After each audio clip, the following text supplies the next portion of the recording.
అందరికీ నమస్తే, welcome to our channel. గత ప్రభుత్వ హయాంలో జగన్మోహన్ రెడ్డి గారు 5 ఏళ్ల పాటు పరిపాలన చేసిన ఒక్కసారి కూడా డిఎస్సి నోటిఫికేషన్లు విడుదల చేయలేదు.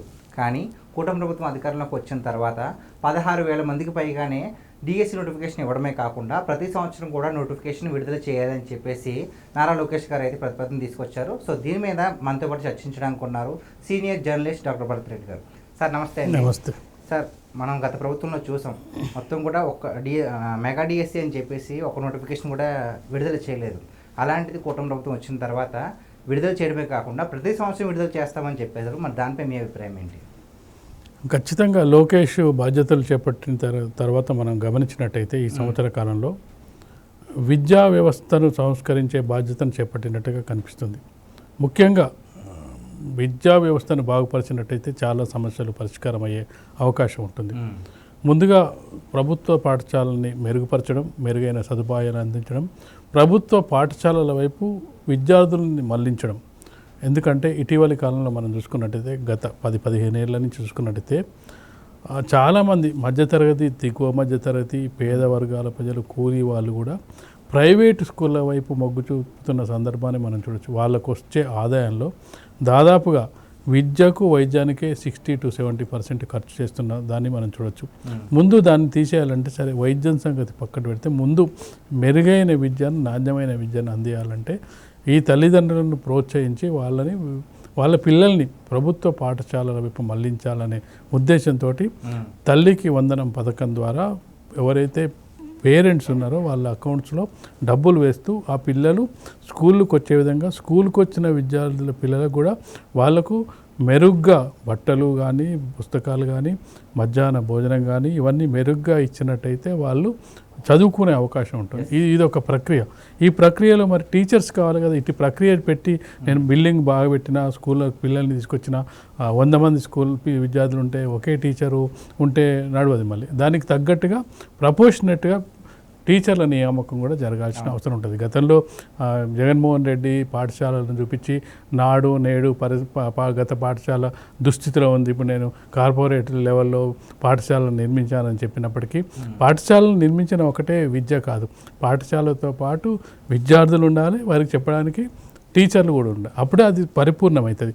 ఆ దిశగా కూటమి ప్రభుత్వం చేస్తున్న ప్రయత్నాల్లో భాగంగా గత విద్యా సంవత్సరం ప్రారంభమైన నాటి నుంచి ఎప్పుడు పుస్తకాలు, ఇప్పుడు జూన్లో స్కూల్ స్టార్ట్ అయితే పుస్తకాలు ఆ పాటికి వచ్చి ఉంటే, బుక్స్ కానీ డ్రెస్సులు కానీ వచ్చి ఉంటే వాళ్ళు ఇంకా ఎదురు చూసే అవకాశం ఉండదు, అడిగే అవకాశం ఉండదు. దాన్ని సెప్టెంబర్, అక్టోబర్ వరకు దాన్ని సాగదీసినట్టయితే ఆ ప్రయోజనం ఉండదు. ఆ 2-3 నెలల పాటు విద్యార్థులు పాఠ్యాంశాలు లేకుండా కూర్చోవాల్సిన పరిస్థితి వస్తుంది.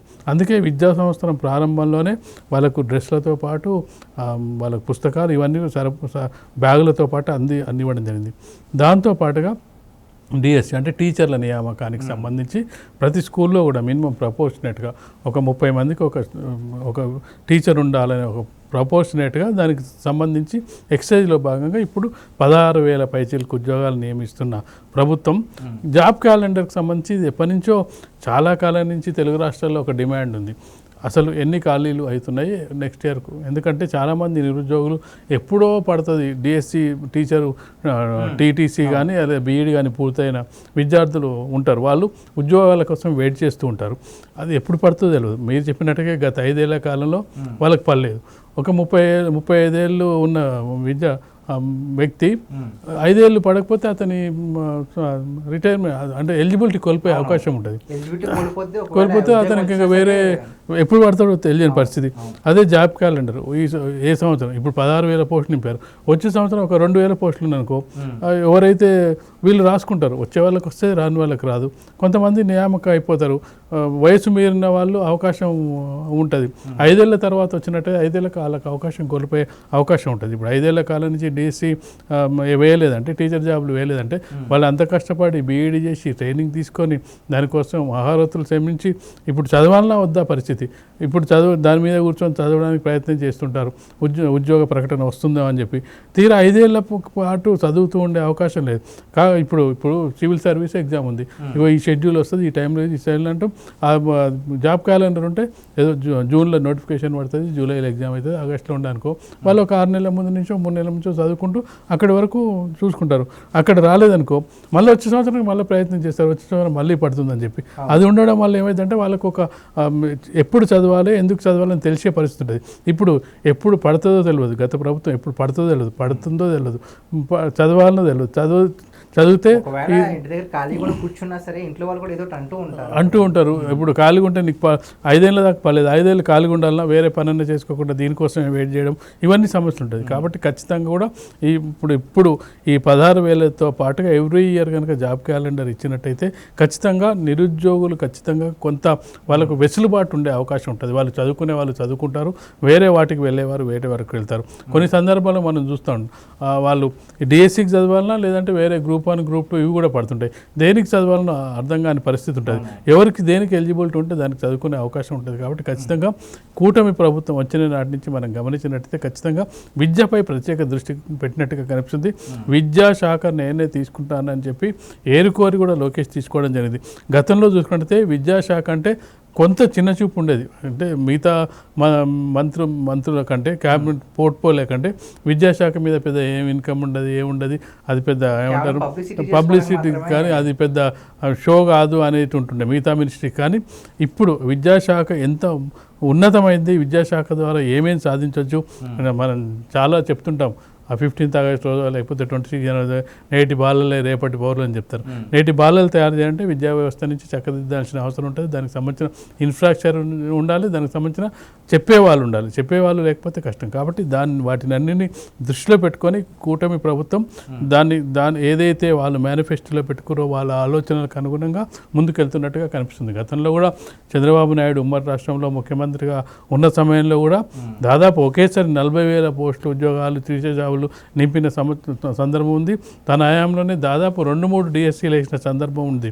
ఒక 10 ఏళ్ల కాలంలోనే దాదాపు ఎక్కువ ఉద్యోగాలు నింపింది లక్షల్లో. అంటే ఆ తన హయాంలో నింపడం జరిగింది. తర్వాత వచ్చిన వాళ్ళు ఎవరు కూడా నింపిన దాఖలాలు మనకు కనిపించలేదు.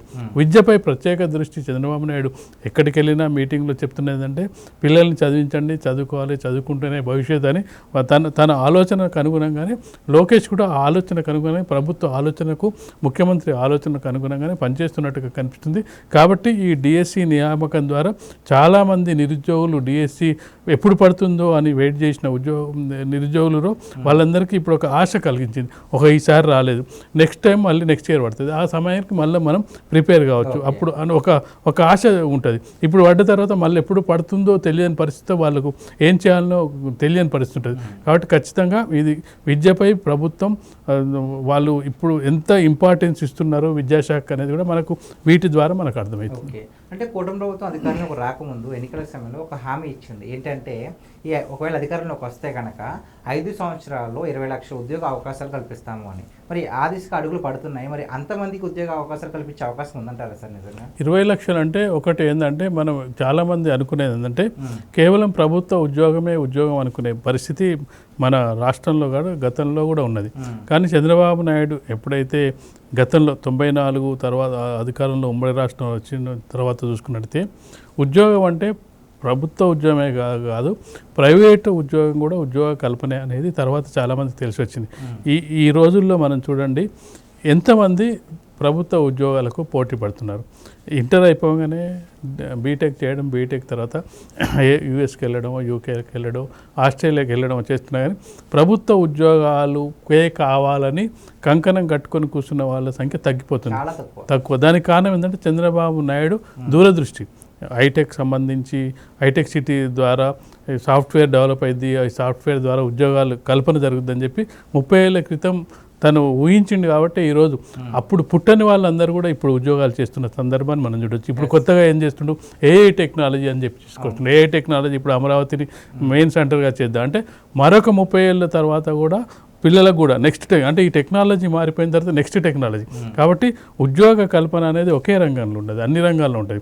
ప్రభుత్వ ఉద్యోగాలు ఎన్ని ఉంటాయి, లిమిటెడ్ ఉంటాయి. ప్రభుత్వ ఉద్యోగాలు, ప్రైవేట్ ఉద్యోగాలు, వాళ్ళకు సొంతంగా ఏదైనా పెట్టించడం, ఓన్గా ఇండస్ట్రియలిస్ట్గా తయారు చేయడం, కుటీర పరిశ్రమలు అనుకోవచ్చు, ఉపాధి కల్పన కూడా ఉద్యోగమే. ఇప్పుడు నువ్వు ఒక కంపెనీ పెట్టి నలుగురికి ఉద్యోగం ఇచ్చారంటే నీతో పాటు నలుగురు బతుకుతున్నారని అర్థం. ఈ ఉపాధి కల్పన కూడా ఉద్యోగమే. ఈ విధంగా చేసుకుంటే ఖచ్చితంగా కూడా అందరికీ ప్రభుత్వ ఉద్యోగాలు కల్పించలేరు, అందరికీ ప్రైవేట్ ఉద్యోగాలు కల్పించలేరు, అందరికీ కుటీర పరిశ్రమలు, ఉపాధి అవకాశాలు కూడా కల్పించలేరు. కాబట్టి ఒక్కొక్క రంగంలో ఒక్కొక్కటి వెళ్తున్న సందర్భంలో టోటల్గా చూసుకున్నప్పుడు ఏదైతే వాళ్ళు టార్గెట్ పెట్టుకున్నారో ఆ టార్గెట్ని రీచ్ అయ్యే అవకాశాలు కనిపిస్తాయి. Okay, thank you so much. Okay.